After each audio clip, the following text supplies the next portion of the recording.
This is a technological showcase set in the world of The Witcher 4. What you just saw and are going to see now is running on a standard PlayStation 5 at 60 FPS with ray tracing. So in the game, you'll be playing as Ciri, a professional monster slayer, a witcher. She explores the world and hunts down monsters for coin.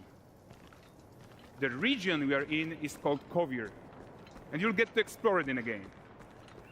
Right now, Ciri is investigating a monster, and after gathering new clues, she is heading back to a nearby village.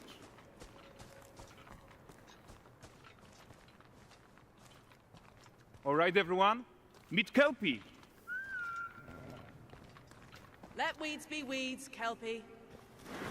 So just like Geralt had Roach, Ciri has her own loyal companion. We return to town. These two characters need to feel like one. Since you're gonna explore the world on horseback, riding needs to feel seamless, natural, and just fun. Yeah, and to support that, we're introducing multi-character motion matching in Unreal. So Ciri and Kelpie, they're perfectly synchronized when mounting from any angle and speed. And we also support root motion movement on Kelpie, so controlling her feels realistic and grounded. And there are also some really nice improvements to our Unreal Chaos Flesh Solver and these machine-learned deformations. So you've got realistic muscles moving and stretching under Kelpie's skin without compromising the performance there.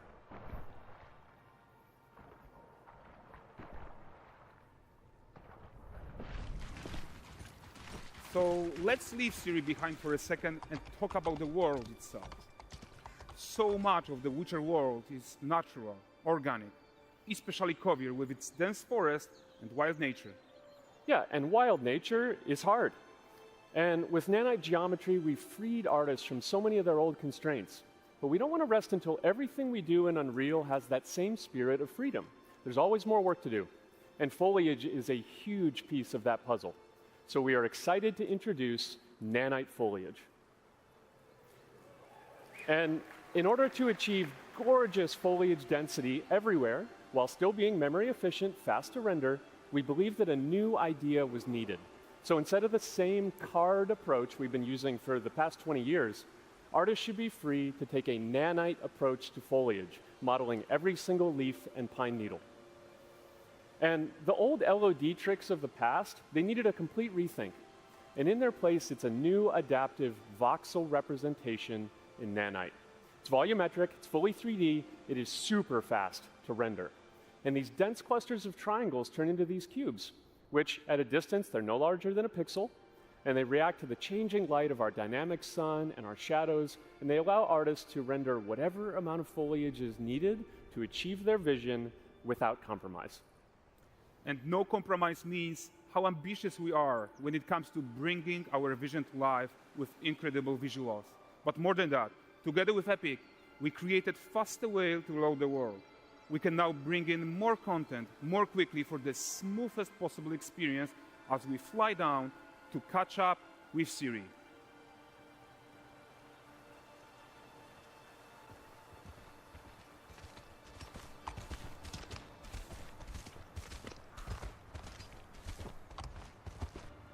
Welcome to Valdrest.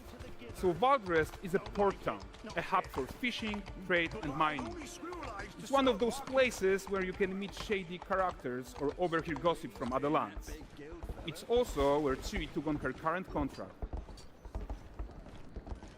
High-tech, let's leave Kelpie here and explore the marketplace and food.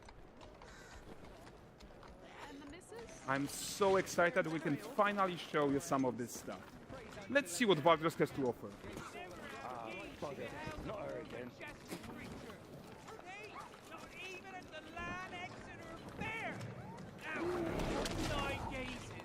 Present him with a fish. For the furry rascal will often wait, and the bear's weight grants good fortune. For this feat,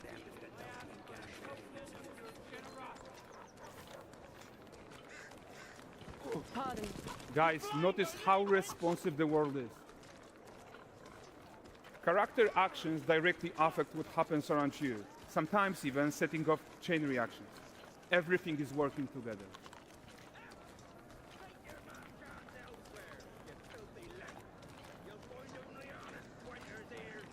Oh, look at this poor gentleman being taught how to fly by an angry innkeeper. That's what happens when you cheat at Gwent. Last of it, is it?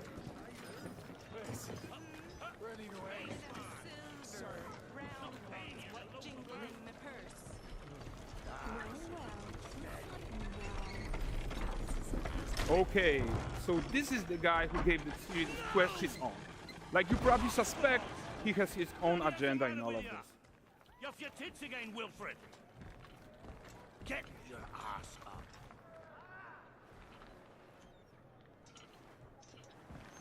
A typical day's toil. Who in? Ah, Witcheress. What news of my wagons? No eternity is taking that damn salt to arrive. I found them. And, well, suffice to say, they'll not reach you. As for the salt, I found not one speck. I presume this comes as no surprise to you. Now. Kavir's smuggling trade is of no concern to me. Shush, shush, shush. The manticore that flattened your cart and devoured your men? Quite the opposite. Manticore? No, them winged hellspawn dwell in the arse end of Creighton, not here. While Siri decides what to do about that merchant, let's take a look at the character technology that powers this marketplace. Why don't we listen in on these fishmongers? They're selling their wares, chatting up customers. Morning catch this is. Won't find none fresher. Reckon me lady's after one of them. Comes. Get this cleaned and gutted for you. You mind, dearest? Into seeing something more. Got mackerel cod, all Braxton's finest. And there is tons of tech at play here, even in this simple market stall. Metahuman tools, improved Unreal Smart Objects, Chaos Cloth, and more. Yeah, and all of this exists to make sure that the gap in quality between Ciri and NPCs is as small as possible. Yeah, and closing that gap, it's not just about fidelity, right, but also authenticity. They should react to changes in the world around them. But the prisoner in Pillory isn't exciting enough for Valdrest. Let's grab everyone's attention with a circus.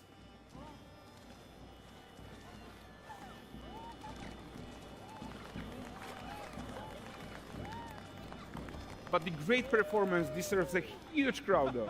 Let's crank it up.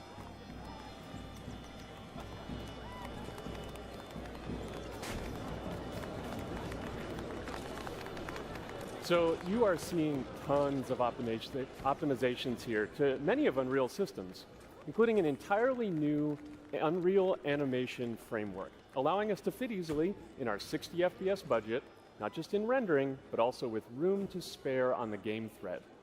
Over 300 animated skeletal mesh agents all going about their business.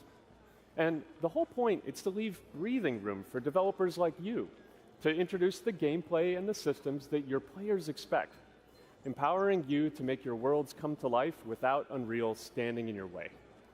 You are right. And that's the open world RPG that we're making. But before we wrap up, how about one final check-in with Ciri?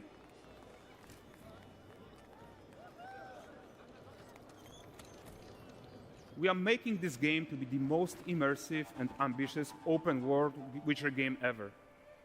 And we are making this a reality thanks to our work on Unreal with the team at Epic.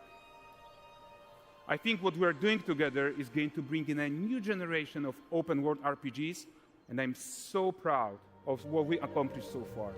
We are too. So we're almost done, but before we go, here's a small gift for all Witcher fans. A first look at Lanexeter.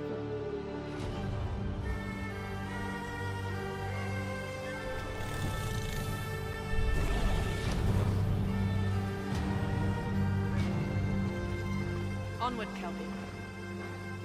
We've work to do.